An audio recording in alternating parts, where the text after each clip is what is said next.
कोई भी एक एमएसएमई ओनर है, ठीक है, एंड उनके एकदम अभी फाइनेंशियल्स बने, उन्होंने एमआईएस वगैरह बनाया है, तो अभी जो 3 एकदम मेन इंपॉर्टेंट डॉक्यूमेंट्स होते हैं, एक बैलेंस शीट, फिर हो गया प्रॉफिट एंड लॉस अकाउंट, फिर हो गया कैश फ्लो स्टेटमेंट। तो वन बाय वन करके व्हाट डू यू थिंक कि बैलेंस शीट में लोगों को आजकल ध्यान रखना चाहिए, या तो रेड फ्लैग्स है कि ओके बैलेंस शीट में अगर ये आइटम्स है तो दिस इज़ नॉट गुड। तो I know it's a very generic question, but आपके हिसाब से बैलेंस शीट में क्या क्या इंपॉर्टेंट चीज़ें जो देखनी चाहिए? देखो, बैलेंस शीट एक डॉक्यूमेंट है जो बताता है पैसा कहाँ से आया, पैसा कहाँ गया। वेरी ब्रॉडली स्पीकिंग, जो लाइबिलिटीज़ बताती हैं पैसा कहाँ से आया, लाइबिलिटीज़ को 2 में डिवाइड कर सकते हैं। सारे आपके sources can be divided into long term sources and short term sources. Definition wise जो पैसा आपने लिया और 1 साल के अंदर रिटर्न नहीं करना, उसको लॉन्ग टर्म बोलते हैं। विद इन अ ईयर वापस करना होगा तो शॉर्ट टर्म हो गया। सिमिलरली एसेट साइड पे जो पैसा इन्वेस्ट होता है उसको भी 2 में डिवाइड कर सकते हैं, long term investment and short term investment.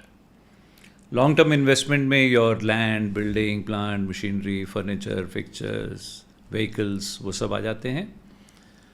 और जो शॉर्ट टर्म इन्वेस्टमेंट है उसको वर्किंग कैपिटल भी कहा जाता है, उसमें inventories and bank balances and debtors. तो पहली काम आपको बैलेंस शीट समझनी है तो आप उसको रिप्रेजेंट करो इस फॉर्म में। तो अब बैलेंस शीट में सिर्फ 4 नंबर हो गए, सोर्सेज में 2, यूजर्स में 2। अब रेड फ्लैग एक जो आएगा, अगर आपका long term sources long term users से कम है। देखो, बैलेंस शीट हमेशा बैलेंस होती है।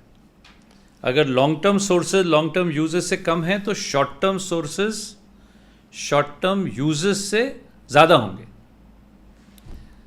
ये कभी नहीं होना चाहिए। इसका मतलब हो गया इस कंपनी ने शॉर्ट टर्म पैसे से लॉन्ग टर्म एसेट खरीदे हैं।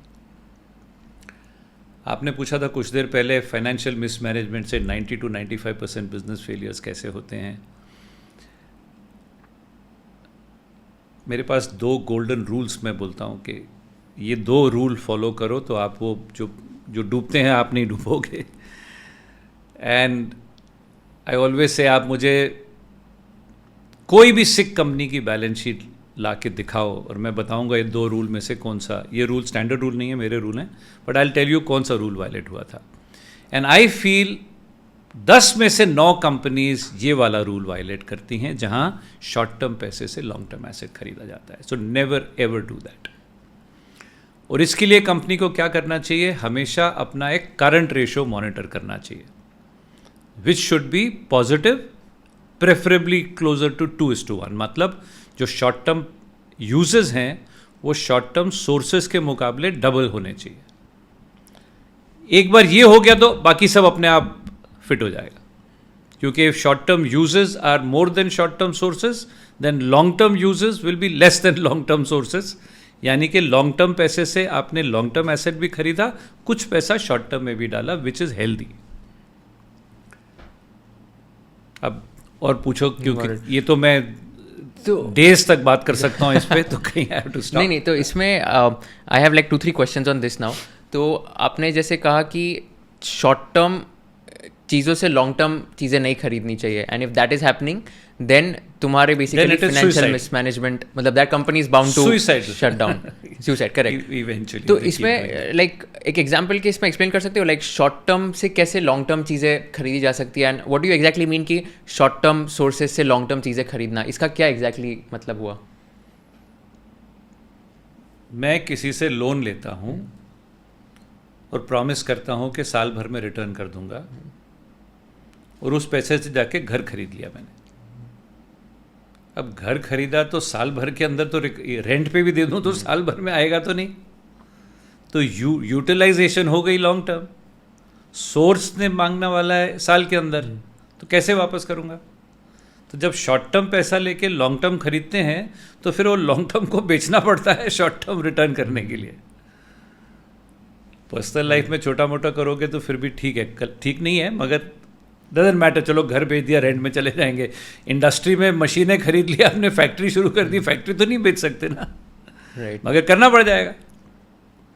अगर आपने शॉर्ट टर्म से एसेट लॉन्ग टर्म एसेट खरीदा तो लॉन्ग टर्म एसेट बेच के देना पड़ेगा, तो सुइसाइडल हो गया ना। I am over simplifying it. समझ गया। So basically working capital loan जो होता है, ओवरड्राफ्ट होता है, उससे मैं लॉन्ग टर्म एसेट्स नहीं खरीदना चाहिए, वो मुझे बेसिकली क्रेडिट कार्ड स्वाइप करके घर मत खरीदना, गाड़ी मत खरीदना। Correct. That is the most simplified way. Most simplified way of taking. If you learned something new from this video, do share it with your friends and subscribe to this channel so that we can bring you the best content possible. Also, if you want to watch this entire episode, click on the link in the description box and you can go to Kushal Lodha YouTube channel and watch the entire podcast episode. Thank you so much for watching this and have an amazing day.